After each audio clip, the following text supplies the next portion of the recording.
What if the biggest threat to a professional sports league wasn't a bad call, a scandal, or even a rival? What if it was something as simple as a player refusing to stay quiet? In the summer of 2025, the WNBA discovered that fining someone for speaking up doesn't make them disappear. It makes them louder.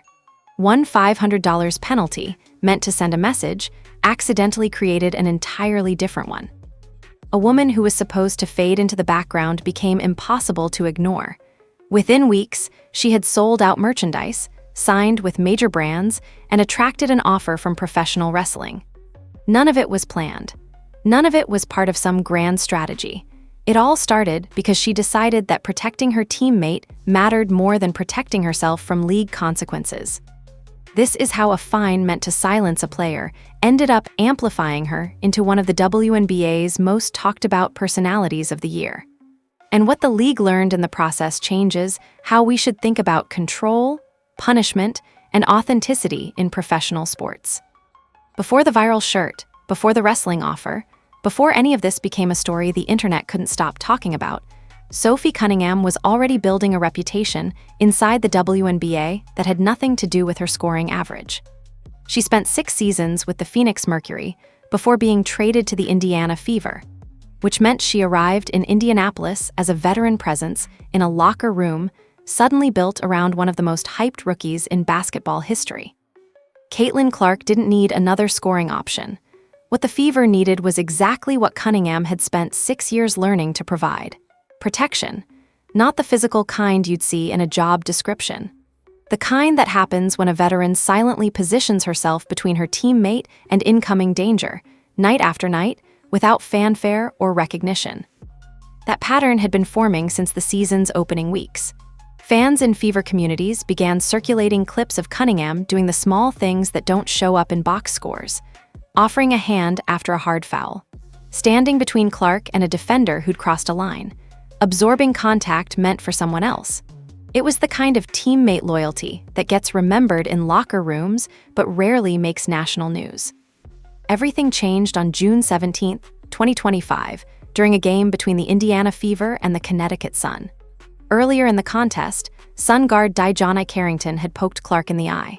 The rookie was still trying to walk it off when the same situation escalated again. Cunningham didn't wait for an official to intervene.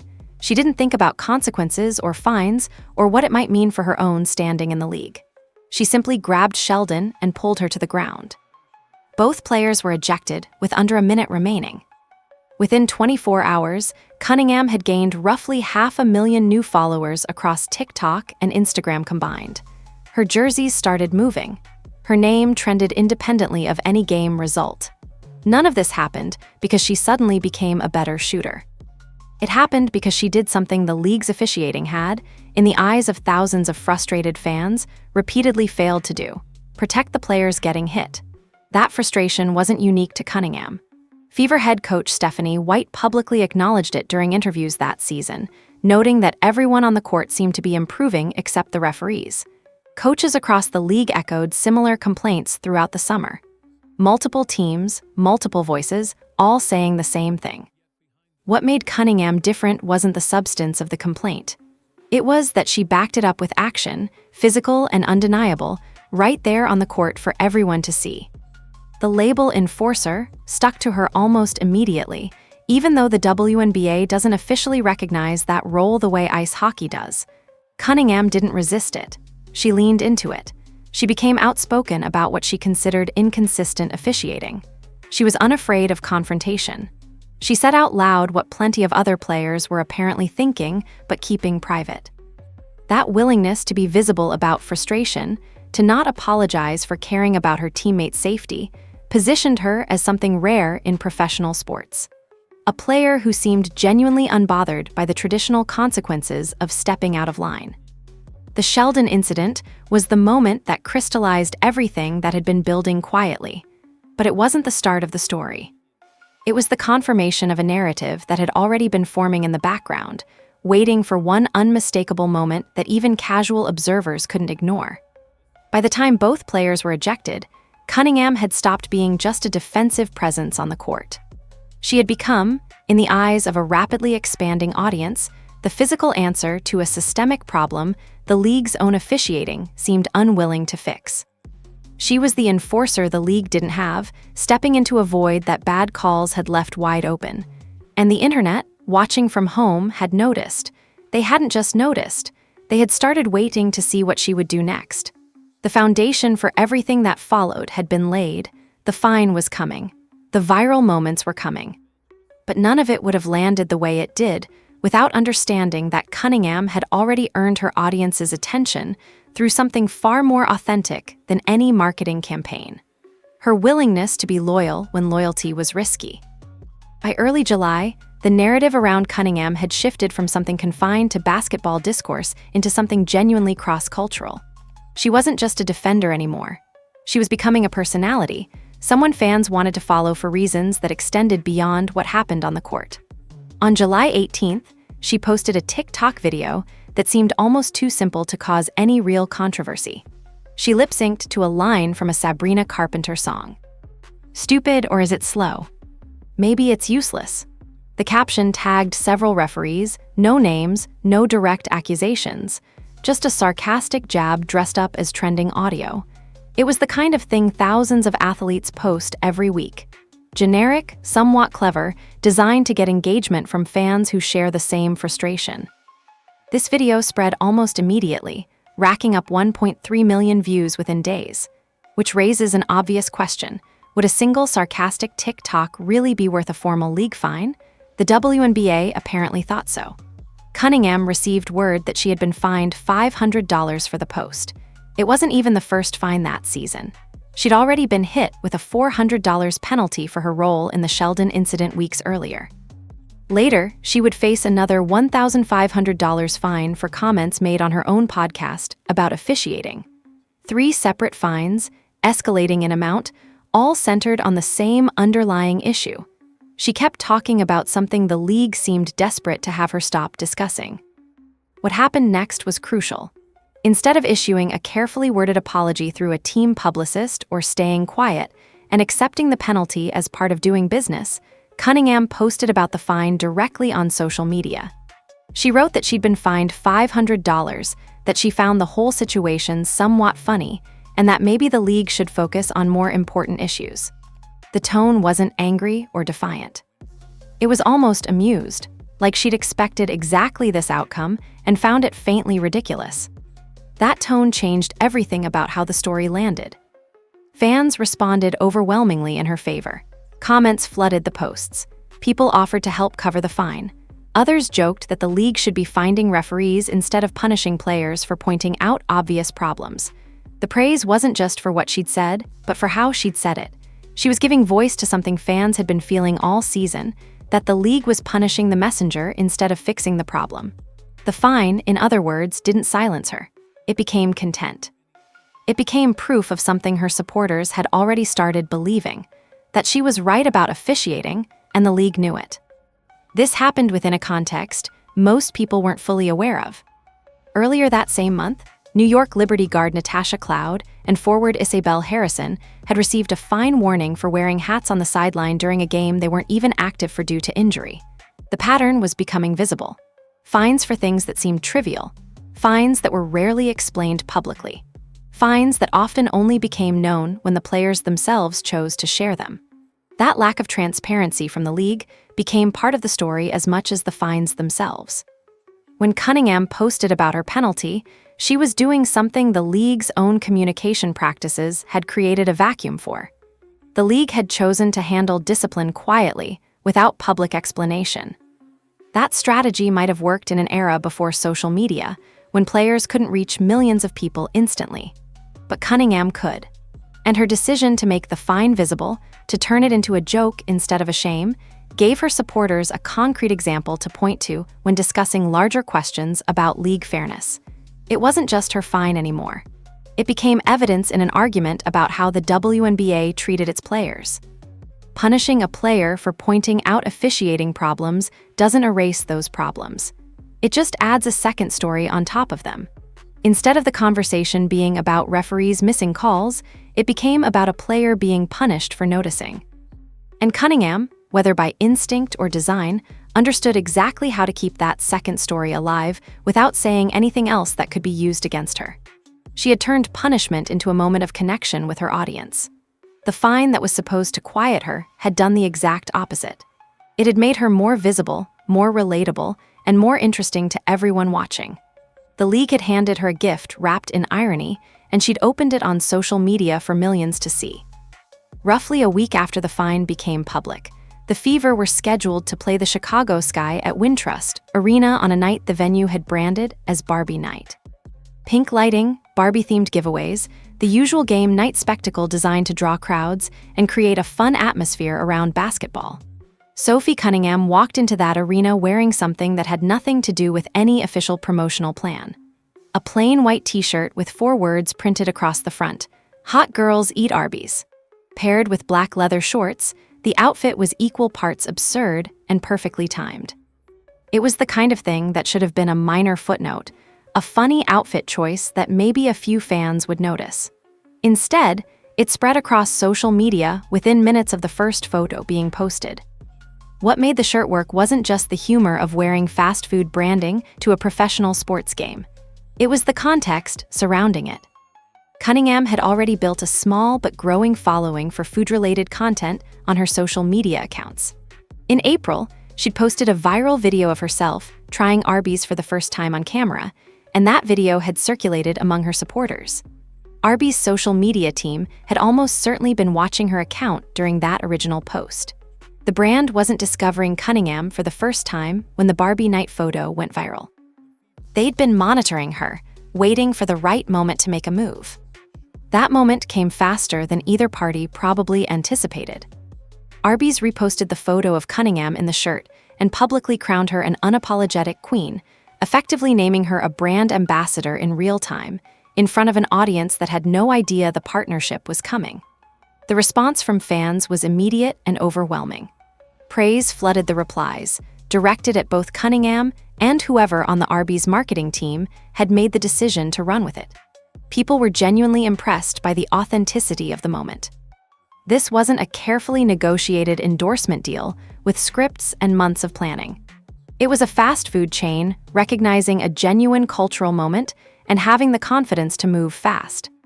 Within roughly 2 days, the shirts had sold out across small, medium, and large sizes. Fans were tracking the listing in real time, watching inventory disappear. There had been no elaborate campaign behind it. No weeks of planning or influencer contracts negotiated in advance. Just a player wearing a shirt she apparently found funny, and a brand smart enough to recognize that this was worth amplifying rather than ignoring. That combination of authenticity and speed is rare in the world of corporate endorsements. Most brand partnerships feel sterile and calculated. This one felt organic, like 2 parties had simply recognized something worth sharing. The Arby's moment fit into a much larger pattern that had been building around Cunningham throughout the season. Her endorsement portfolio had already expanded well beyond basketball. She was working with Adidas, Quest Nutrition, Ring, the skincare brand Mad Hippie, the apparel label Skims, the sparkling water company Spindrift, and Commerce Bank. That's a diverse spread of partnerships that goes well beyond what you'd expect from a role player on a mid-market WNBA team. It's the kind of portfolio you build when multiple brands believe you represent something genuine and valuable. None of these companies needed Cunningham to be the best player on her team. They didn't need her shooting percentage or her scoring average. What they needed was for her to be believable.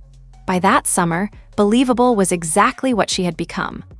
She had proven, through her actions on the court and her willingness to be unfiltered on social media, that she wasn't performing a version of herself for public consumption. She was just being honest. That authenticity was worth more to brands than any traditional endorsement could have been.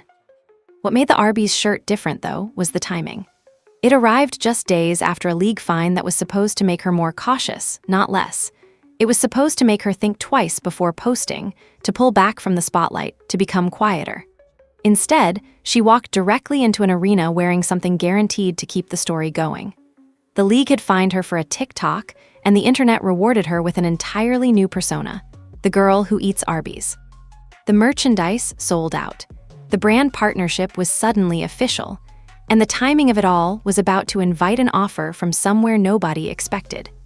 San Diego Comic-Con 2025 brought together entertainment industry figures, celebrities, and fans in one of the year's biggest pop culture gatherings. During a panel that had nothing to do with basketball, Women of Wrestling founder David McLane brought up Sophie Cunningham's name unprompted. McLane, who is from Indianapolis, had apparently been watching Cunningham play against the Las Vegas Aces and had come to a conclusion that seemed unlikely on the surface. She belonged in a professional wrestling ring. He described her using a specific hockey reference, comparing her to Marty McSorley, the enforcer whose entire job was protecting Wayne Gretzky. That's not a casual comparison. It's precise, intentional, and it signals that McLane understood exactly what Cunningham had become on the basketball court. McLane said publicly that Women of Wrestling would love to have Cunningham join them. Sitting beside him on the panel was Jeannie Buss, the controlling owner of the Los Angeles Lakers and a co-owner of WOW. Buss didn't let the moment pass quietly. She took to social media directly, writing that the promotion would love to have Cunningham join them. She called her talented, dedicated, and a fierce competitor. This wasn't some anonymous social media account making a joke. This was one of the most recognizable ownership names in American professional sports, extending a public invitation with zero ambiguity about how serious the offer actually was. The wrestling offer seemed to come out of nowhere to casual observers. Why would the owner of an NBA franchise be publicly recruiting a WNBA player for professional wrestling? Because by that point in the season, Cunningham had become exactly the kind of crossover personality that traditional sports boundaries rarely produce. She was physical, outspoken, comfortable with confrontation, and visibly unbothered by attention. Those aren't just personality traits. They're exactly the qualities that translate well into professional wrestling's blend of athleticism, performance, and storytelling. But the offer had more credibility than a purely opportunistic stunt would have carried. Cunningham's connection to wrestling ran deeper than Buss and McLane might have initially signaled. On the debut episode of her podcast, which launched that same summer, she described following professional wrestling religiously growing up. She named specific performers: Hulk Hogan, Stone Cold Steve Austin, Goldberg, Kane. That kind of specific, unprompted enthusiasm is difficult to manufacture for a media appearance. It gave the wrestling offer genuine credibility. She wasn't being pitched something she'd never heard of. She was being offered a chance to enter a world she had always loved. Women of Wrestling wasn't a brand new venture created specifically to capitalize on a viral WNBA moment. The promotion had existed since the year 2000, running 10 seasons and more than 200 episodes by the time Buss extended her invitation. WOW had established media rights deals through Pluto TV and Paramount+. There was real infrastructure behind it, not some hastily assembled attempt to ride a trending story. That context mattered significantly. Buss and McLane weren't inventing a platform around a viral moment. They were inviting Cunningham into an established promotion with legitimate reach and credibility. Cunningham's response was carefully calibrated. She didn't immediately accept the offer, but she also didn't close the door. Speaking to a reporter covering the Fever, she said she would definitely be interested in exploring the opportunity once the WNBA season concluded. A careful, deliberately ambiguous phrase that left room for the story to keep developing without committing to anything specific. It was the kind of answer that suggested genuine consideration rather than polite deflection. She wasn't saying no. She wasn't saying yes. She was saying, let's talk. The wrestling offer represented something larger than just a career opportunity. It was proof that Cunningham's appeal had genuinely crossed traditional boundaries. She wasn't just a basketball story anymore. She was interesting to wrestling promoters, to brands, to people working in entirely different industries. Each of these offers was arriving independently, without coordination, all because she had become impossible to ignore. A league that had tried to fine her into silence had inadvertently created someone whose gravity was growing large enough to attract attention from completely different worlds. By late summer, Cunningham wasn't just a WNBA player anymore. She was a personality, an influencer, someone with genuine crossover appeal. The fines hadn't stopped that trajectory. they'd accelerated it. Every fine had generated more attention than the original offense. Every punishment had created new content, new stories, new reasons for people to pay attention to what she was doing next. The wrestling offer was just the latest proof that this pattern would keep continuing as long as the league kept trying to manage her through traditional punishment mechanisms. There's a moment in the middle of a story when you suddenly see the full picture, when individual moments that seemed random or isolated suddenly connect into a clear pattern. That moment comes when you zoom out from Sophie Cunningham's individual incidents and look at what actually happened across the entire season. A $400 fine for defending a teammate. A $500 fine for a sarcastic TikTok. A $1,500 fine for podcast comments. Each one, individually, was a minor financial penalty in the context of professional sports. Collectively, they told a story the WNBA never intended to create. The story wasn't about a player breaking rules. It was about a player getting punished for behavior that made her fans love her even more. Each fine was supposed to send a message. Each fine was supposed to discourage similar behavior.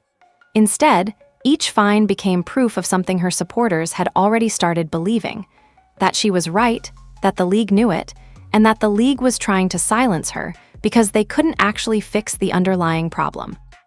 Consider what might have happened under a different strategy. Imagine if Cunningham had accepted the fines quietly. Imagine if she'd issued a carefully worded apology. Imagine if she'd pulled back from social media, avoided controversy, performed the role of a compliant professional athlete. Under that scenario, she would have faded. The Arby's moment might never have happened. The wrestling offer might never have materialized. She would have remained a role player, notable for her defense and her loyalty, but not for anything that transcended basketball. Instead, she chose the opposite path at nearly every turn. When fined, she posted about it. When criticized, she doubled down. When given an opportunity to be quiet, she was loud. And the results speak for themselves. A sold-out shirt, a major brand ambassadorship, an invitation into professional wrestling from established industry figures. None of this happened according to some league master plan. It happened because one player refused to stay quiet, and because the entire fan base was already waiting for exactly that kind of authenticity. But here's the uncomfortable truth buried in this story. Cunningham wasn't the only voice criticizing officiating that season. She was just the loudest. Multiple coaches around the league were raising similar concerns.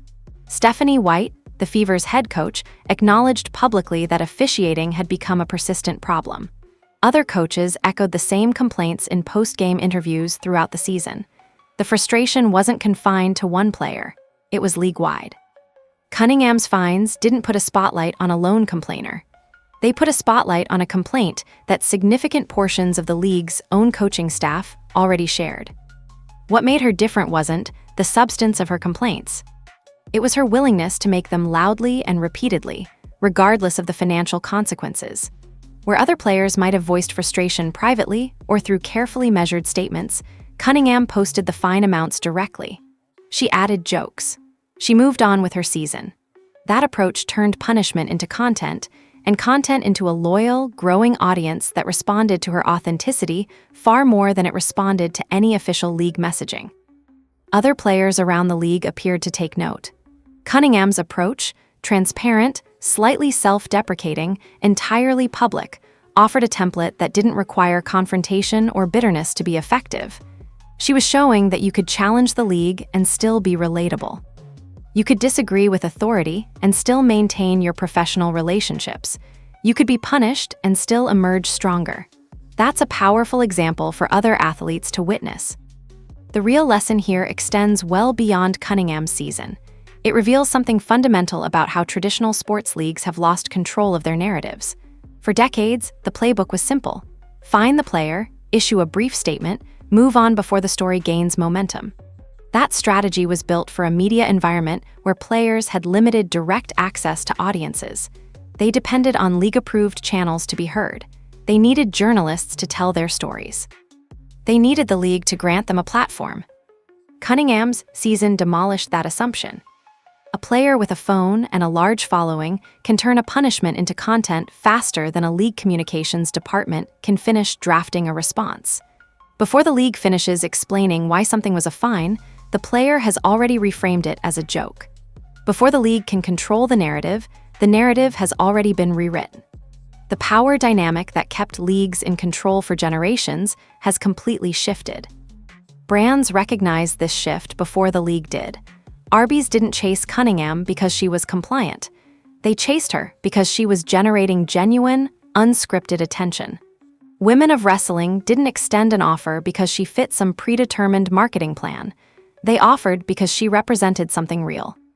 Every downstream consequence of the fines, every endorsement, every partnership, every moment of viral attention was downstream of a player who refused to play by the old rules of professional sports.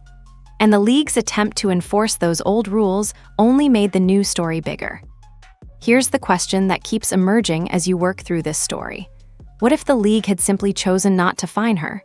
What if the WNBA had made a different decision on that TikTok, or that podcast comment, or that moment on the court when she defended her teammate? It's the kind of counterfactual that forces you to think about how differently the entire season might have unfolded. Because the uncomfortable reality is that the fines, while maybe justified under existing league rules, functionally created the exact opposite outcome the league intended. Imagine a scenario where Cunningham posts that TikTok and there's no response from league headquarters.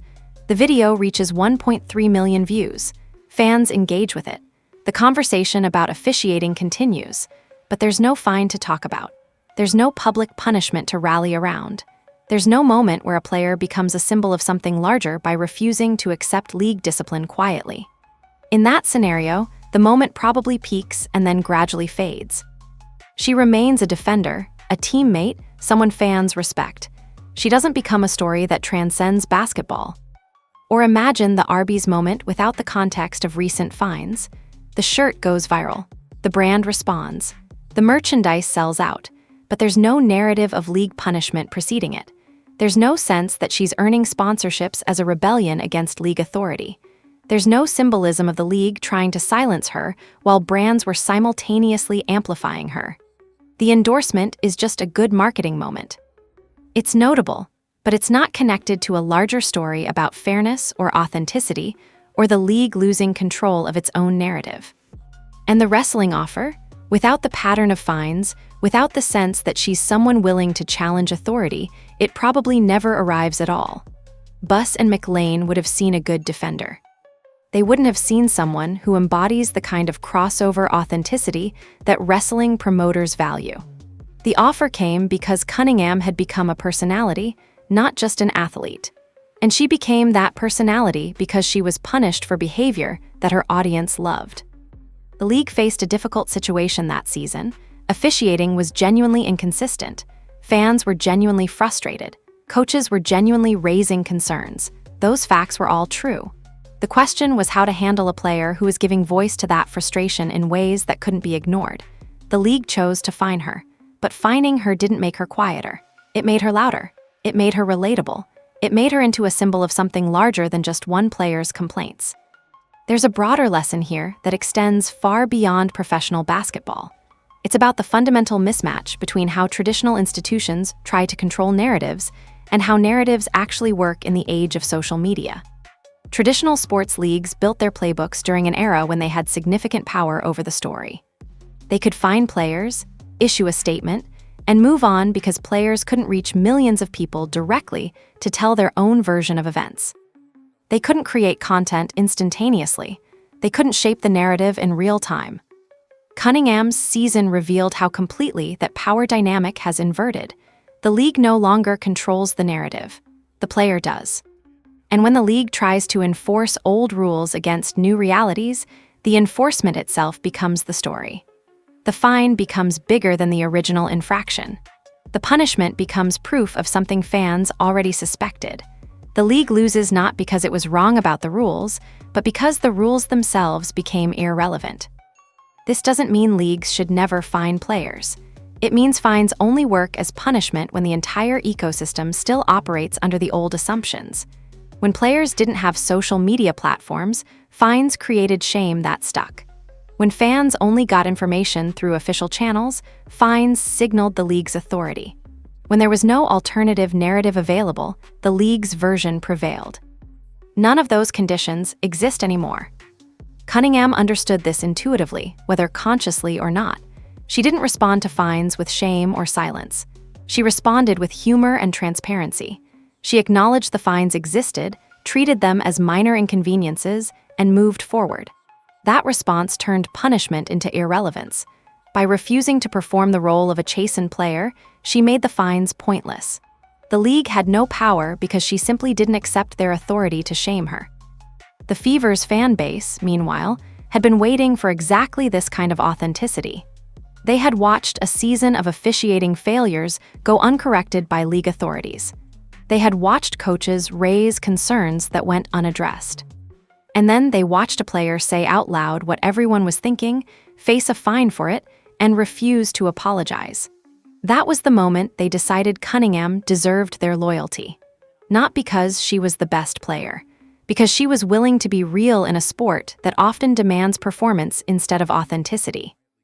Let's step back for a moment and ask the question sitting underneath this entire story, the one that nobody wants to fully confront. Would any of this have happened if the league had simply improved its officiating? If the WNBA had made a genuine effort to address the inconsistent calls that had frustrated players, coaches, and fans all season, would we be talking about Sophie Cunningham at all? Would she have had anything to complain about? Would the fines have been necessary? Would the viral moments have occurred? The answer, almost certainly, is no. This entire story exists because the league failed to address a legitimate systemic problem. Cunningham didn't invent the issue. She just refused to be quiet about it. The fines came because the league's response to that refusal was punishment rather than fix. And the punishment, paradoxically, made her famous. It made her valuable. It opened doors to endorsements and wrestling offers and cultural moments that would never have existed if the original problem had simply been solved. That's the uncomfortable reality at the heart of this case study. A $500 fine is meaningless against the endorsement value Cunningham generated. The fine was supposed to cost her something. Instead, it cost her nothing and gained her everything. The league's attempt to enforce discipline backfired completely because the discipline was directed at the messenger instead of the underlying problem. You can't find your way out of systemic failures. You can only amplify them. Cunningham never set out to become a marketing case study. She never planned to go viral. She never calculated that defending her teammate would eventually lead to brand partnerships and wrestling offers. She set out to defend Caitlin Clark and say what she actually thought about officiating. That's it. Simple, straightforward, motivated by genuine care for a teammate. The league's response, the fines, the attempts to quiet her, the enforcement of rules, is what transformed that simple act of loyalty into something much larger. Consider the alternative timeline that almost happened.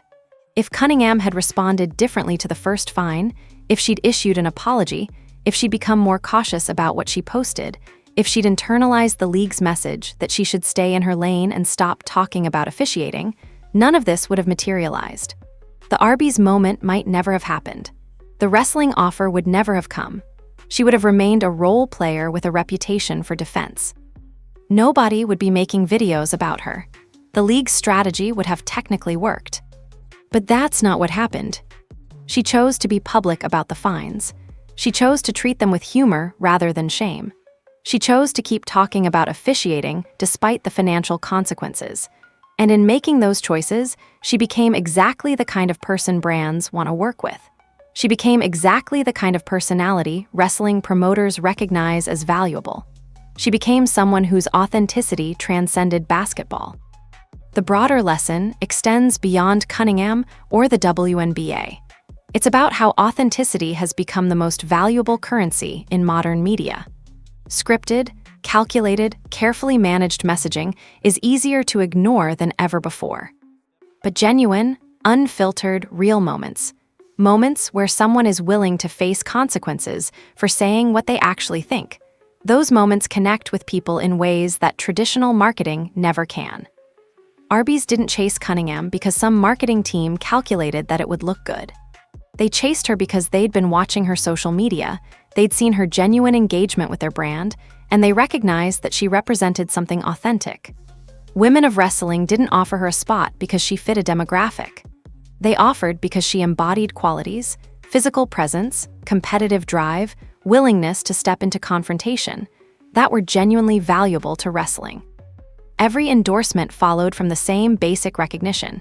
She's real, and that's worth more than performance. The league, by trying to punish her, actually validated her. The fines became evidence that she was right about officiating. The league wouldn't fine her if she didn't have a point. The league wouldn't try to quiet her if there wasn't something worth protecting. The punishment, in other words, functioned as accidental confirmation of her entire argument, and she was smart enough, or instinctive enough, to recognize that and lean into it rather than resist it. What Cunningham earned over the course of this season wasn't fame or brand partnerships or wrestling offers. She earned loyalty. She earned a fan base that will follow her beyond basketball because she proved she was willing to be real with them. She proved that she cared about something other than her own success. She proved that she would face consequences rather than compromise her integrity. That's the kind of thing that builds lasting connection, the kind that money can't create through marketing.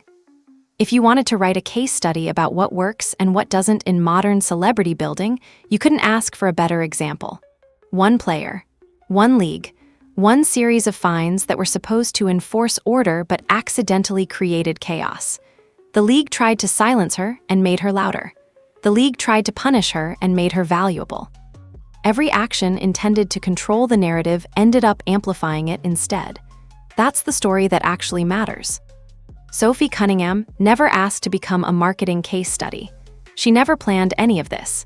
She was just a defender who saw her teammate getting hit and decided that protecting her mattered more than protecting herself from league consequences. That instinct, more than any fine or endorsement deal or wrestling offer, is what earned her the loyalty she's built. The $500 fine was supposed to be the end of the story. Instead, it became the beginning of one of the most interesting seasons in WNBA history. A sold-out shirt, a major brand ambassadorship, a genuine offer from professional wrestling. All of it traceable back to a player who refused to stay quiet and a league that forgot that silence is no longer a tool they control.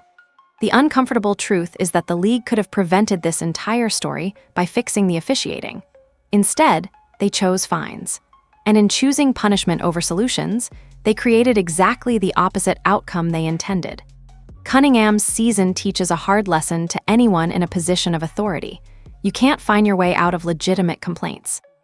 You can only amplify them. And sometimes the best way to build a star isn't to manufacture one through marketing. It's to try to silence one and watch what happens when she refuses.